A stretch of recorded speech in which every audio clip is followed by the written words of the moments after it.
I recently visited the Museum of Modern Art in New York City. It is a place that in many ways serves as my refuge from the excessiveness of sensation one encounters in Midtown Manhattan. I've been to MoMA so often that a sense of home overcomes me every time I walk up the escalators and around corners. I know exactly where I will encounter Van Gogh's Starry Night, arced by tourists snapping photos on their phones to post to Instagram.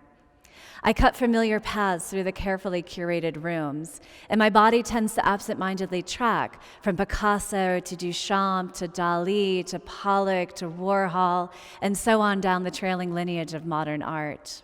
The works on display on the 5th floor of MoMA come from their permanent collection and tell a now standard story of the avant-garde, with attention on the radical and experimental artists of the 20th century. Here, artworks are grouped according to those avant-garde movements: Cubism, Dada, Surrealism, Abstract Expressionism, Pop, an evolutionary model reinforced through the movement of the visitor's body from room to room. The chronological ordering offers an easy entry point to modernism, as most arrive at MoMA with some familiarity of those major movements. The interpretation of modernism presented by MoMA is one I long accepted. Why would I, as a young art student or even a youngish professor, challenge MoMA, powerhouse of the art world? The story they tell through their display is one I learned, nodded with in agreement, and then repeated. I pulled highlights from their collection into my classroom. I reinforced the importance of Picasso and Warhol above all others. But in doing so, I excluded other voices outside of the canon. However, movement towards more inclusion is taking place.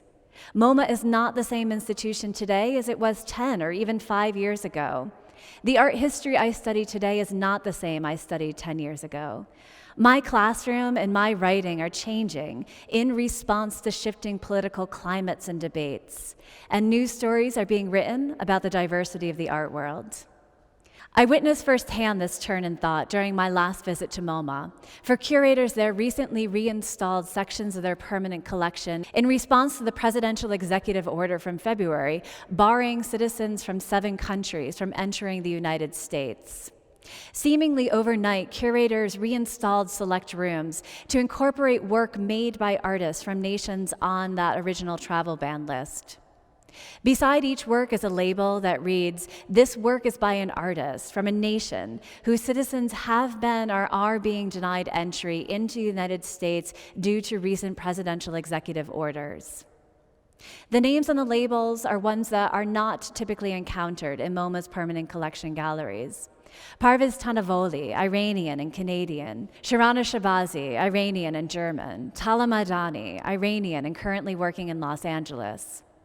Tanavoli, for example, created The Prophet in the early 1960s, at a time when he freely traveled between Tehran and Minneapolis. Without travel restrictions, he was able to encounter another culture, other voices, which helped shape his approach to art making. The relevance for our particular moment is hard to miss. Had Tanavoli been working right now, his body would have been prohibited from crossing borders.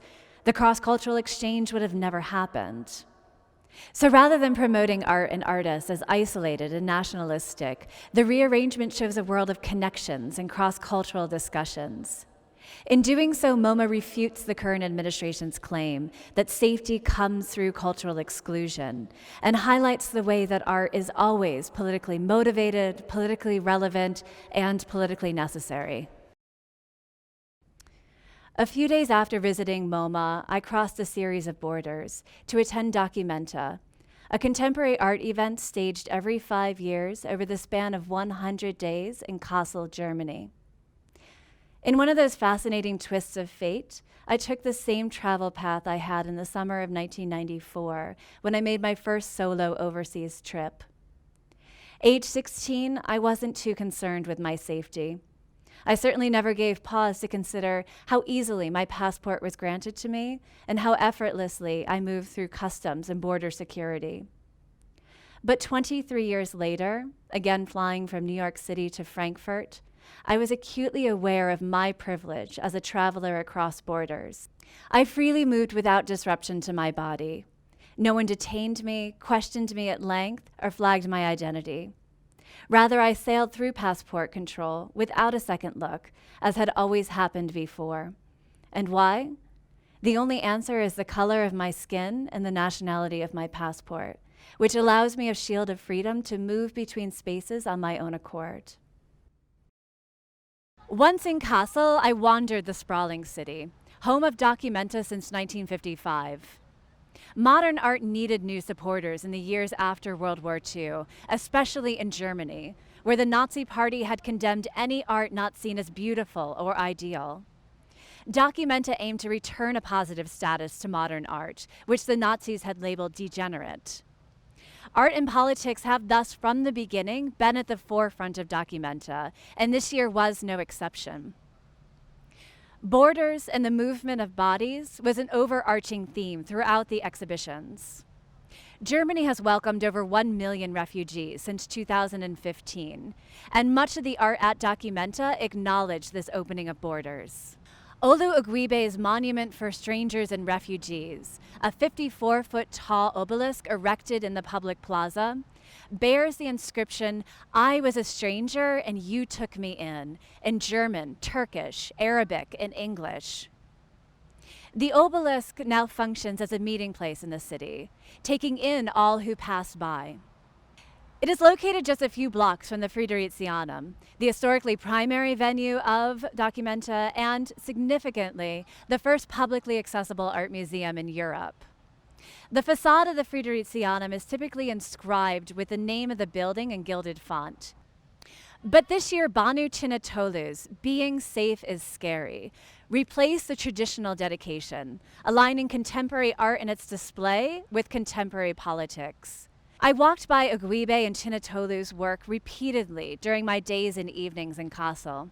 I read "I was a stranger and you took me in" and "Being safe is scary" countless times, considering the political connections between the two statements. A desire for safety makes us fear the stranger, which is precisely the argument put forth by our current administration in their claim for the travel ban. This desire for safety, however, is also scary, for it closes us off from the stranger and from the unknown.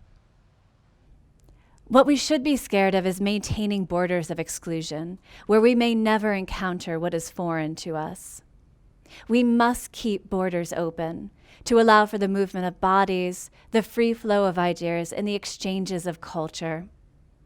Movement allows us to breathe, and to breathe in another's viewpoint. Art is one such way for us to see the world through another's eyes, however different they may be. Art is just so absolutely human in that way. It is of us and reflects us, carrying the weight of history and the anticipation of the future within. To see art in the service of politics in our contemporary moment is neither new nor extraordinary.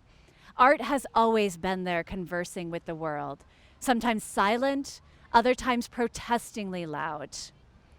Artists are the translators and the messengers of our shared environment.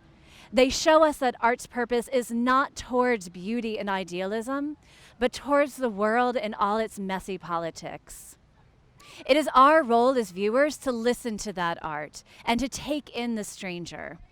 This is what art at the service of politics aims for. I hear you and I accept you. Art structures my worldview, and institutions such as MoMA, my artistic home, have long influenced my understanding of modernism. Museums historically provide a space of relief for quiet contemplation, free from the distractions of the world, especially during times of war and civil strife. Yet museums, and specifically art, have long engaged with broader societal concerns during these moments of political conflict. MoMA was the first major art museum to respond to the U.S. travel ban, and others in the art world, including artists, critics, writers, and curators, quickly followed. By recognizing the interwoven discourse of art and politics, we can move away from an isolationist approach. We must fight the impulse towards exclusion and recognize what artists have always told us. What is strange is not scary. It is art.